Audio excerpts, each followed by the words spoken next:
예, 2026년 1월 25일 오늘은 일요일입니다. 아침 한 9시 반이 됐는데요.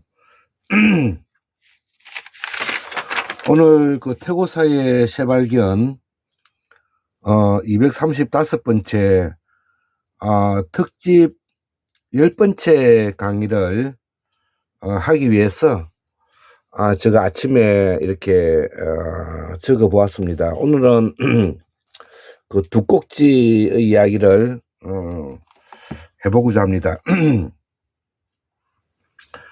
그래서 이 공부라는 것은, 또 역사를 공부를 한다는 것은 국민들의 생각을 깨우고 또 미래를 나아가기 위해서 우리가 준비하는 것이기 때문에, 우리 역사 공부와 함께 우리는 공부를 꾸준히 함으로써 그 학문이 떨어지지 않도록 해야 되는 것입니다.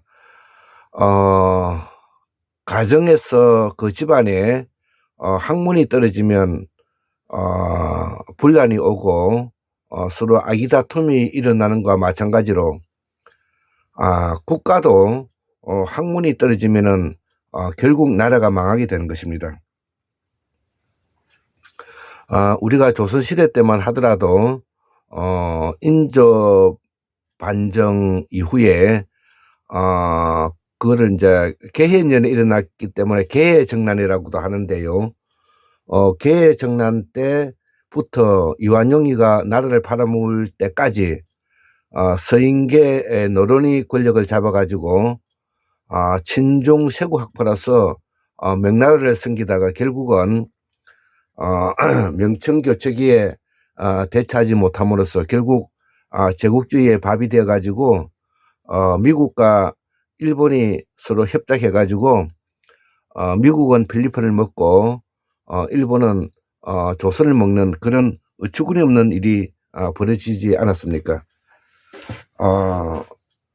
그리고 289년 동안에 권력을 잡은 이후에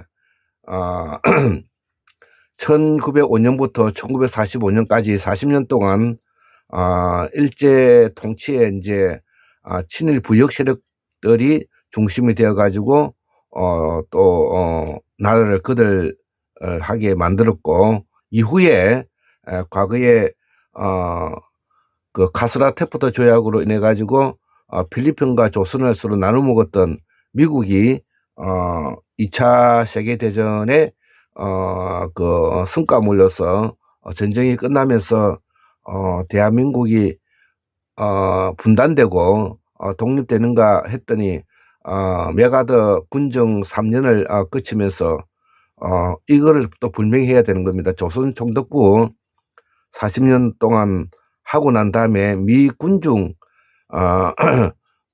군정 또 3년의 총독부 기간을 우리가 가졌다는 것을 우리가 간과하면 안 되는 것입니다. 자, 그래서 그 이후에, 해방 이후에 우리가 지금까지 약 80년 동안에 윤석열의 친일 쿠데타, 그 다음에 조희대의 사법 쿠데타까지 오면서 우리 사회는 군의주의 사회, 소위 말하는 독재죠, 독재.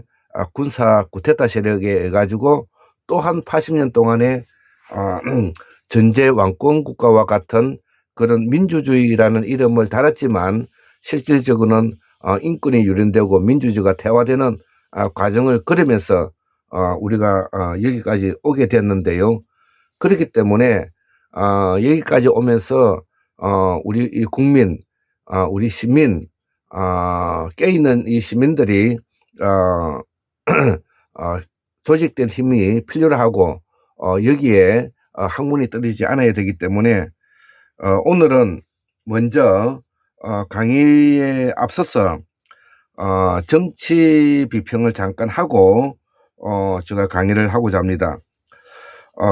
지금 현재 우리가 민주 진영에 가장 비판을 가하고 있는 세력들이 있습니다. 이제 어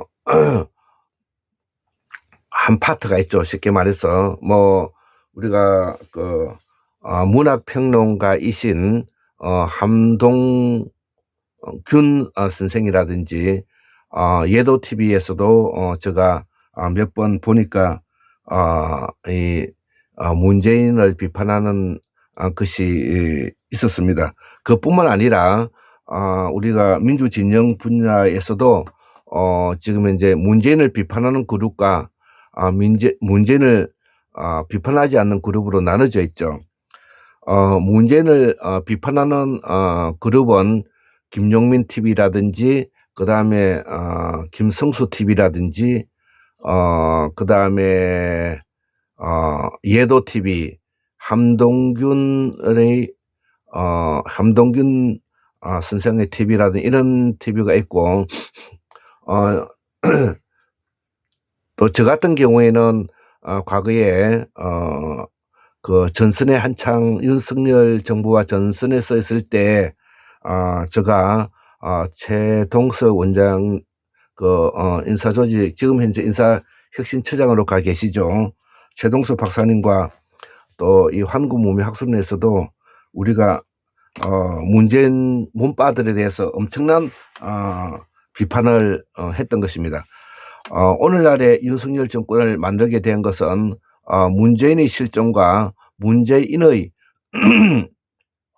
문바들의 광란에 의해 가지고 일어난 일이기 때문에 저 역시도 문재인, 이낙연, 임종석이, 조국, 노영민, 이낙연을 비판하지 않을 수 없던 그들을 제가 민주당의 5대 적폐적이라고 제가 이야기하고 문재인은 경상남도 양산 평산마을에서 쫓아내야 된다고 제가 이야기했던 기억이 납니다. 자, 그러면 우리는 문재인을 왜 문바들을 와 문바를 비판하는 세력과 비판하지 않는 세력이 있느냐 하는 거죠. 문바 세력을 비판하지 않는 그룹에 유감스럽게도 유시민이 들어가 있다는 것이죠. 유시민은 바로 노무현 재단의 실질적인 운영자이고 노무현 대통령의 대변하고 있는 정치가이면서 작가인 것이죠. 그래서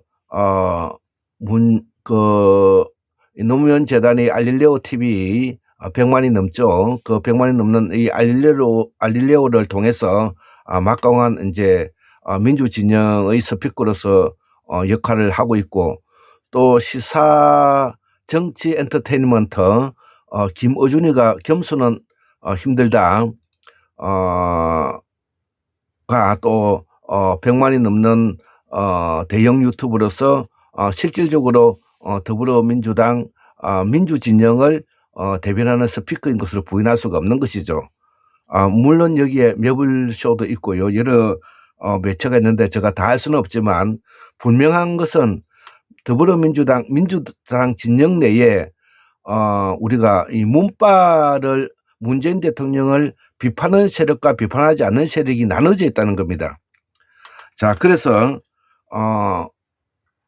그 중에서도 왜 우리가 유시민이라든지 김어준이라든지 이런 사람들이 이 문재인을 비판하지 않느냐 하면 아마도 제가 보기에는 이들은 아마도 문재인을 비판하지 않음으로써 얻는 이익이 비판함으로써 얻는 이익보다 크기 때문에 그렇다. 이렇게밖에 결론을 내릴 수밖에 없는 것이죠. 또 아마 그들은 이렇게 말할 것입니다. 만약에 문재인 대통령을 비판하게 되면 그렇지 않아도 국민의힘에 비하여 모든 면에서 힘이 약한 더불어민주당 내에 진영이 무너진다라는 어떤 부분도 있을 것입니다. 자, 그래서 나오는 이야기가 우리는 문재인 대통령을 비판적 지지를 하지 않는다 라고 이제 공식적으로 김어준 뉴스공장장과 이제 박규원 전남대 철학과 교수가 이제 그렇게 이야기한 것을 기록이 기억이 됩니다. 이 말은 문재인 대통령을 비판하지 않는다는 것은 다른 말로 해석해 보면 저는 어떻게 이해를 하느냐 하면은 국민의힘의 그 악에 대비하여 우리들이 더불어민주당을 지키는 최전선에 서 있다. 이렇게도 받아들일 수가 있는 것이죠. 저는 그렇게 또 생각을 합니다. 그렇기 때문에 우리가 윤석열 내란 세력과 투쟁하기 위해서 문재인을 비판할 수가 없었던 부분도 저는 그래서 하지 않았던 것입니다. 그 사이에서는 그러나 제가 생각하는 결론은 앞으로 곧 있어 이 검찰 개혁과 내란죄가 정리가 되고 나면 문재인 문파 세력 그 문재인은 어마어마한 비판에 들어갈 것이고 아마 문재인은 개차반이 될 것입니다. 어떻게 보면 이 검찰 개혁과 내란죄에 공존하여 문재인이를 비판하지 않는 이유가 되고 있기 때문에 그럴 수도 있는 것입니다. 또 다른 말로 해석을 하면 더불어민주당 내 국민의힘이라고 말하는 이 소위 말하는 수박들은 검찰 개혁과 내란죄를 옹호하지는 않겠지만 적어도 검찰 개혁은 하지 않으려고 했다고 전해지고 있습니다. 자, 그러면 이들은 이러한 속에서 더불어민주당이 가지고 있는 그들의 이 국회의사당을 아방궁으로 삼아서 그들의 기득권을 유지하고자 했던 것이 너무 오랜 시간 동안 장기화되었다는 것이죠. 그렇기 때문에 민중들의 힘으로 그 추울 때 촛불혁명으로 탄생한 문재인 정부가 단 하나도 한 건도 개혁을 하지 않고 끝난 대사건이라든지 문재인이가 대통령 자리에서 물러나면서 했던 그 더러운 이야기라든지 이런 것들이 막 생각이 떠오릅니다. 자, 그래서 아마 제가 그 내리는 결론은 곧 멀지 않아서 이번 2026년 6월 3일 날 지방선거까지 하면서는 문재인 문파들이 세력들이 다수 출마하여 당선될 것입니다. 또 그것이 현실적으로 또 그럴 수밖에 없는 이유이기도 하고요. 그러나 유시민과 김어준이도 그동안에 문재인을 비판하지 않고 노무현 재단과 뉴스공장에서 가지고 있는 그 민주당 진영의 엄청난 이 강파의 그 힘은 엄청난 비판을 받게 될 것입니다. 즉 다시 말하면 몰락의 길로 갈 수 있다고 저는 생각합니다. 문재인과 조국, 유시민 은 정치인으로서 가지고 있는 그 이미지에는 아마 이제 과거의 세력이 저는 될 것이다 이렇게 생각합니다. 그러나 뉴스공장은 시사를 전문으로 하는 엔터테인먼트이고 또 김어준이가 기본적으로 오늘까지 여기까지 올 수 있었던 이유도 있을 것이기 때문에 또 재능도 있다고 보기 때문에 과거에 우리가 조진우 기자와 유시민의 기타 양정철이가 이 윤석열이를 그 조국과 함께 맹목적으로 그 지지하여 오늘날에 이 구렁텅이로 만들었던 그 원죄를 가 있지만 결국 일어난 일을 다 모두 다 단죄할 수 없고 또 이 사람은 정치인이 아니기 때문에 시사 엔터테인먼트 사장이잖아요. 그렇기 때문에 정치 아니기 때문에 김어준이는 앞으로 종속하리라 생각합니다.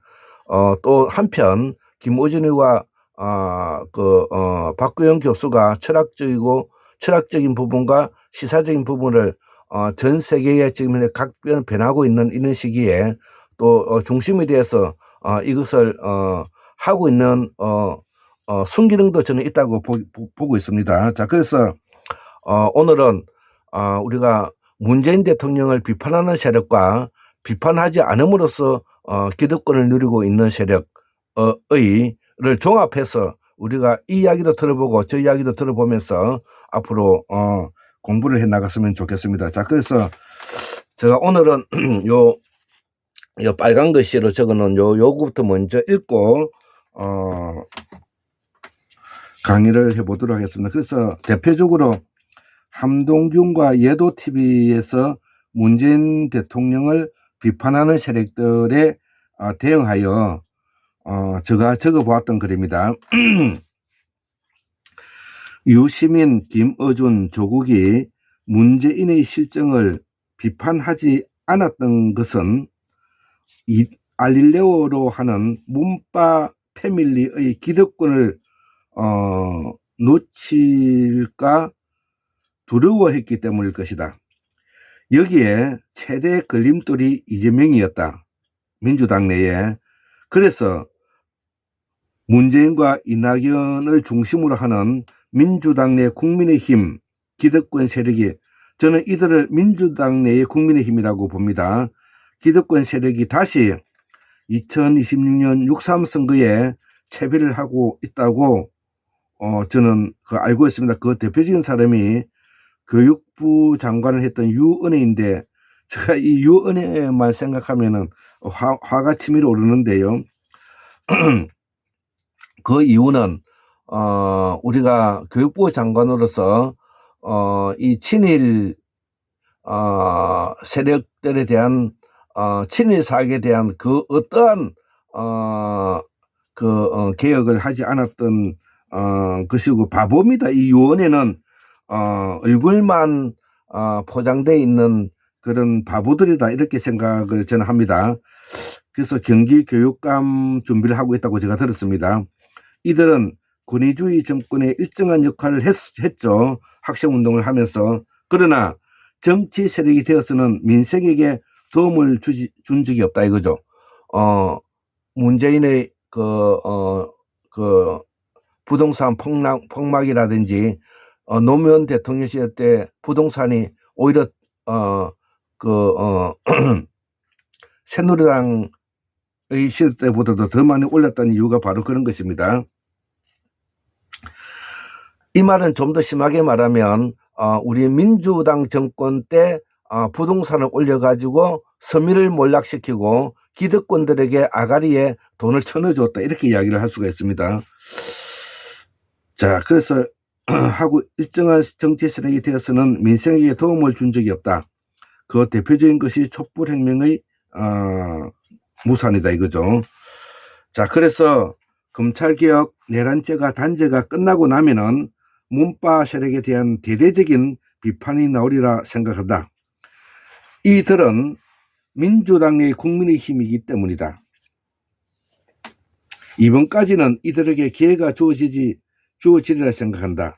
이재명 정권 하에 이들과 타협할 수밖에 없기 때문이다. 그러나 문재인, 이낙연만을 용서해서는 문재인, 이낙연만은 용서가 안 된다 이거죠. 대통령과 국무총리이기 때문에 그 전적인 책임을 지고 정말로 숙청당해야 되는 것입니다. 그래서 더불어 유시민을 대체할 새로운 인물이 또 나오리라 기대한다 이거죠.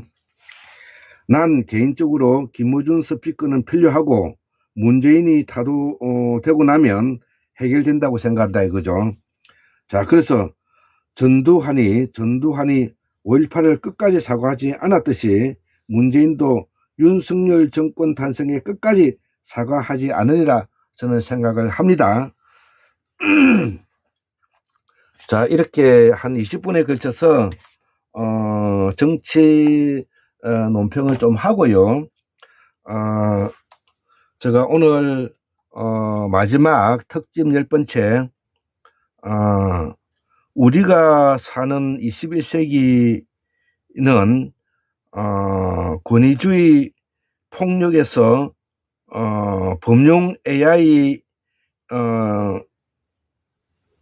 의 시대에 인간이 독립된 인간으로서 어떻게 살아갈 것인가, 이런 문제를 제가 마지막 테마로서 한 20개 정도를 한번 정리를 해봤습니다. 여기 앞에 있는데요. 이 앞에 여기 1번, 2번, 3번 해가지고 여기 20번까지 있는데, 질문을 던지면서 오늘 강의를 마치도록 하겠습니다.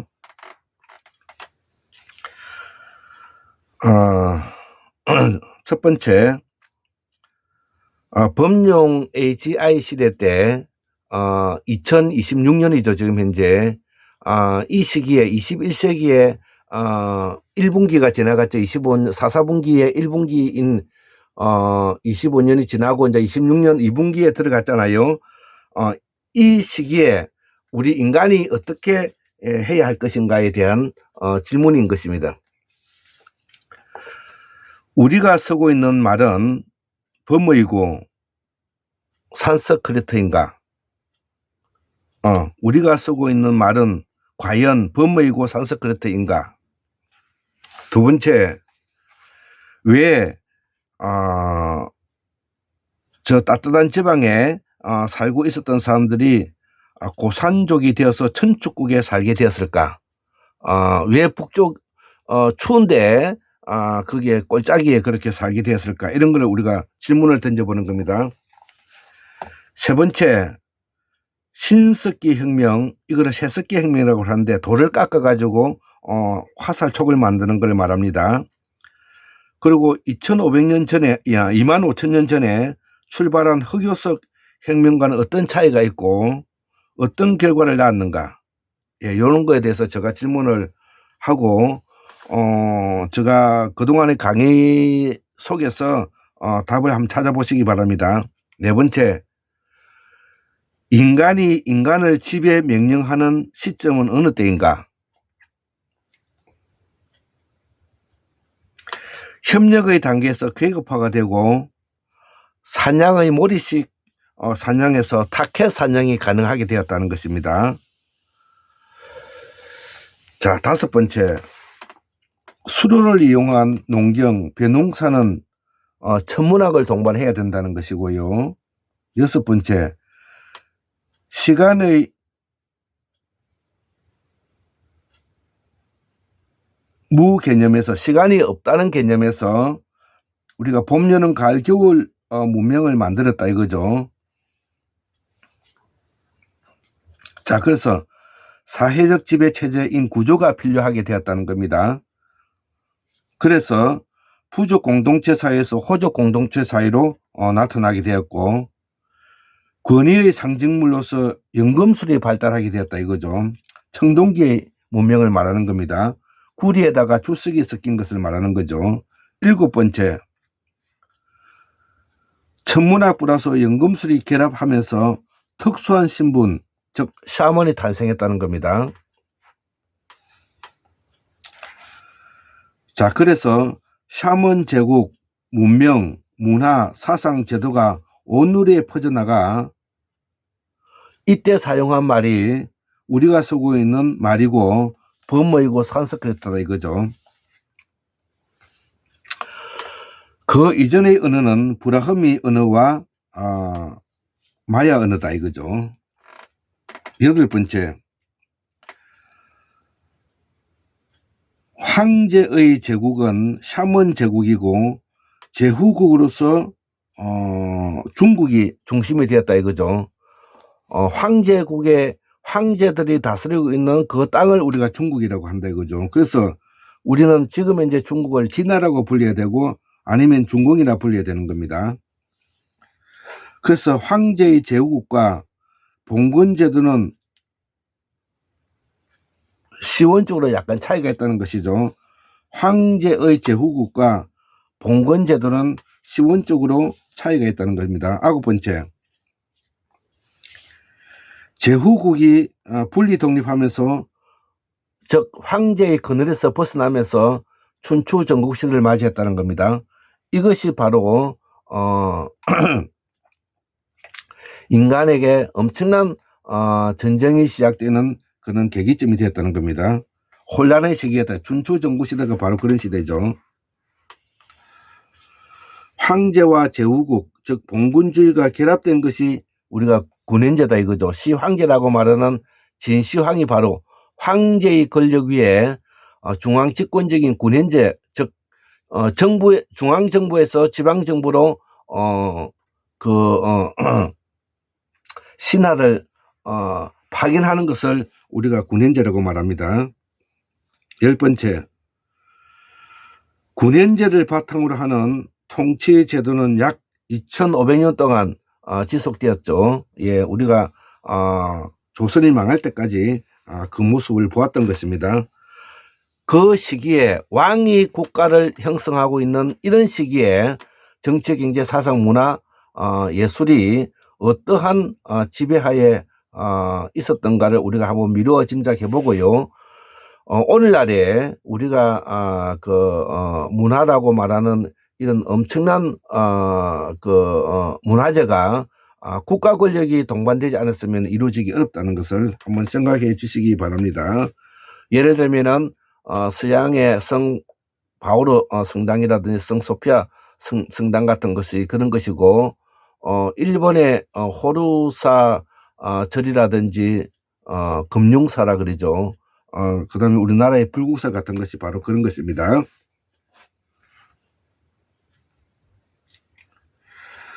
11번째, 시민계급의 등장이 시작하고 중상주의, 즉 대황해 시대가 도래했다는 겁니다.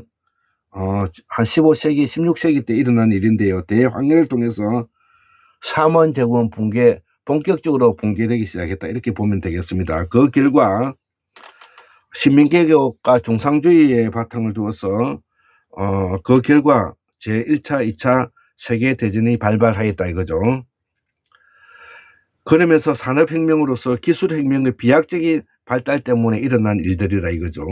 12번째, 산업혁명, 즉 기술혁명에 소외된 세력의 공산당 선언이 1948년 마르크스 앵글스에서 나오게 되었고, 이것이 이데올로기 대립으로 나아갔고, 인간과 인간이 서로 투쟁하는 단계에 접어들었다는 겁니다. 기술혁명에 의해 가지고 일어난 인간의 소외 문제를 다뤘던 내용이 되는 것입니다.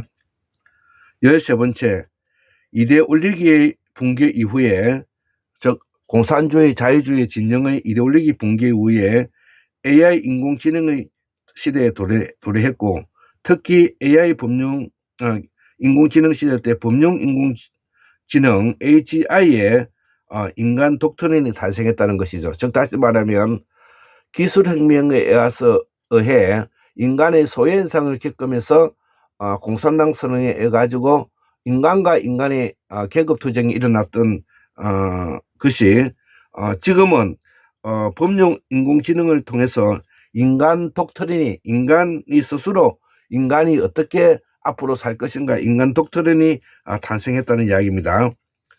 14번째, 종교의 신앙화가 종교의 학문화로 이제 바뀌게 됐다는 거. 15번째, 인간이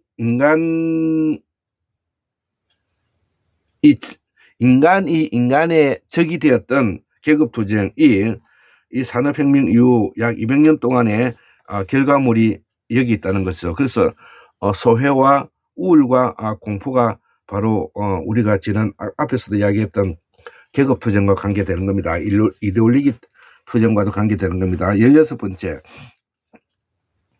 인간이 스스로 10년의 아름다움으로 나아가야 되는 길을 찾아야 된다는 거죠. 자, 인간이 스스로 10년의 아름다운 길로 나아갈 수 있는 찾아야 된다. 그렇기 때문에 우리의 조상들이 만들었던 자인화교, 우파니사드 철학, 불교의 원래의 모습으로 돌아가야 된다는 것입니다. 17번째, 이데올로기 속에 대립했던 계급사회가 신분사회로 환원되고 있다는 것이죠. 즉 계급사회와 신분사회는 다른 것입니다. 자, 그래서 세계적인 대기업들이 이제 엄청난 부를 축적하게 되어서 이들이 신분사회가 되는 것입니다. 또 이들은 한편 계급적인 요소도 있겠죠. 18번째, 21세기는 앞으로 100년은 21세기 앞으로 100년은 광인의 시대요, 소외의 시대요, 폭력의 시대요, 정신병의 시대 로서 우리가 치유 기간이 필요하다는 것이죠. 이 앞으로 우리가 인간이 지금 이제 우리는 이러한 광인, 소외, 폭력, 정신병을 치유하는 기간이다 이거죠. 자, 그래서 10년의 아름다움으로 나아가야 된다는 것이 제가 황국무 학술에서 밝히고 있는 것입니다. 그래서 10년의 아름다움을 환원하는 시기다. 19번째, 종교의 권력화에서 종교의 문학화로 바꾸게 돼야 된다는 거죠. 추상적 마음인 가상적이고 추상적이고 상상적인 영성, 영혼, 영감의 세계를 우리가 권력화해서 문학화로 바꿔야 된다 이거죠. 그래야 10년의 아름다움을 만들 수가 있다는 것이죠. 마지막으로 20번째, 민주주의는 철저한 자유와 책임에 기인한다는 것이죠. 우리가 앞으로 인간과의 투쟁을 겪지 않으려면 자유 속에 철저한 우리가 제도적 책임을 동반할 때만이 이것을 이룰 수 있다 이렇게 생각합니다. 자, 그래서 오늘 일요일날 특집 10번째 강의를 마치도록 하겠습니다. 예, 감사합니다.